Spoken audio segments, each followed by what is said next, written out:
मामूली कीमत के कपड़े, कहा तो ये जाता है कि आपके बैरून मुल्क खुफिया अकाउंट हैं, बैरून मुल्क होटल हैं, वो सारी दौलत कहाँ है? वो मैंने सब डोनेट कर दी गवर्नमेंट ऑफ पाकिस्तान को। मेरे पास जब आया तो मैंने पावर ऑफ अटॉर्नी दे दी कि तुम सब ले लो। क्या ये ऐसे इल्जामात थे? झूठे पक्के अव्वल दर्जे के। मैंने आपको बताया ना कि जितने मुनाफिक और झूठे इस कौम में मिलेंगे आपको, खासतौर से हुक्मरानों में नहीं, और कहीं नहीं मिलेंगे। हम लोग जो हमें जानते हैं, हमारे साथ काम करने वाले 30-30 बरस से घर वाले, उनसे पूछ लें कि जितनी सादा ज़िंदगी हम गुजारते हैं, जितना सादा हम खाना खाते हैं, जितनी ईमानदारी से हमने काम किया, आज तक सरकारी चीज़ यूज़ नहीं की। अगर दफ्तर का आदमी आया तो उससे काम लिया तो उसको हमेशा 500 रुपये दिए। डॉक्टर साहब, कितनी पेंशन मिलती रही आपको? पहले तो मिलती थी 4,467 रुपये, अभी 19,000 हो गई। फिर बाद में गवर्नमेंट की स्पेशल पेंशन दी है। जब उन्हें ये पता लगा कि इनके पास कोई पैसा वैसा नहीं है, इन्होंने कोई चोरी नहीं की और ये सब बकवास थी, प्रोपेगेंडा था, ना मकान है, ना अकाउंट है, ना कुछ है, तो फिर आए कि जी हमें पता है आपको बहुत तकलीफ है फाइनेंशियली, बहन भाइयों से ले लेकर गुजारा कर रहे हैं, तो फिर एक स्पेशल पेंशन दी। तो आपकी टीवी की एक औरत होती जो पहले सब्जियाँ बेचती थी, वो एक दिन एक प्रोग्राम में कह रही थी, बहुत दिन हुए, तो जी इनके 23 प्लाट हैं इस्लामाबाद में, 23 बंगले। एक और साहब हैं जो अपने आप को बहुत बड़ा मशहूर कंपेयर कहते हैं, वो कहने लगे कि जी ये तो ठीक है, इनको बंद कर दिया, लेकिन इनके जो मिलियंस बाहर रखे हैं वो भी तो मंगाओ। तो कितने प्लाट आपके हैं इस्लामाबाद में? पूरा इस्लामाबाद, पूरा पाकिस्तान मेरा नहीं, वैसे जहाँ जैसे आपकी जाती मलकियत कितने हैं? मेरी जाती मलकियत जो घर आपने देखा था वो है, और एक बनीगला में जो हमने बनाया था, और उसके कागजात मौजूद हैं, पैसे जिस तरीके से हमने लगाए। ये इल्जामात क्यों लगाए? इस मुल्क में झूठ बोलना, दरोगोई तो कामन है ना, जिस पे जो सा इल्जाम लगा दो। जो चोर हैं, डाकू, उन पे इल्जाम नहीं लगते।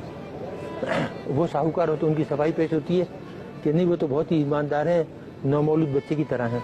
एटमी मुल्क पाकिस्तान में हर तरफ लोड शेडिंग के अंधेरे हैं, क्या न्यूक्लियर तवानाई से ये मसला हल हो सकता है? ये हो सकता है तो बहुत, लेकिन अगर आप करना चाहें, कोई काम भी आप करना चाहें तो उसको आप नेशनल लेवल पे लें, नेशनल पॉलिसी बनाएं, गाइड करने वाले सही हों, लेकिन जहाँ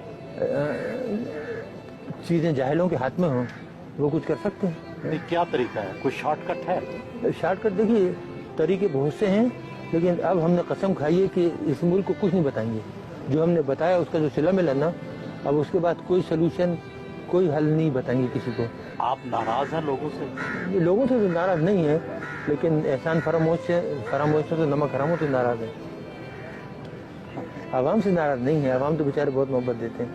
आपने खुद अभी मेरी बेगम को देखा, सीधी सारी बेचारी किन जाती, कितनी गुस्से में आई वो, जिसके साथ ये हो कि 6.5 साल से बंद रखा है, बच्ची को नहीं आने देते, मिलने नहीं देते।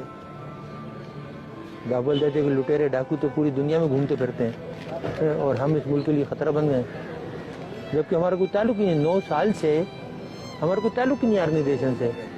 गैर मुल्की अखबारात में आता है कि टिम्बकटू में आपका कोई होटल भी है। ये बिल्कुल होटल है, हमारा तो नहीं है। हमने तो गरीब को बना के दिया था बेचारे का, वो बेहद गरीब था, मुसलमान था, बेहद गरीब लोग हैं। हम सब ने मिल के 8-10 आदमी ने चंदा करके, तो तकरीबन $50,000 थे, उसको वहाँ उसने जगह ली थी और उसको उसने बनाया। अगर हमारा तो हमारे पास वहाँ से पैसे आते कि नहीं आते, और हमें वहाँ बनाने की जरूरत पड़ी थी। अगर हमें बनाना होता तो यहाँ इस्लामाबाद में 1-2 घर खरीद के उससे आमदनी नहीं कमाते। डॉक्टर साहब, जिंदगी में किसी बात का पछतावा भी है? इस कौम के लिए काम करने का। आज वो ये होता है, कभी कभी आदमी सोचता है ना कि कोई और काम करता, तालीम की तरफ ध्यान देता बजाय ये काम करने के ना, एजुकेशन की तरफ प्रोफेसर बन जाता। मेरे पास बहुत पेशकशें थी, लेकिन एकदम ये जब हिंदुस्तान ने धमाके किया तो 74 का, तो फिर मैंने देखा कि पाकिस्तान का जो वजूद है खतरे में पड़ गया है, तो इसलिए वो काम छोड़ के तो इधर आ गया।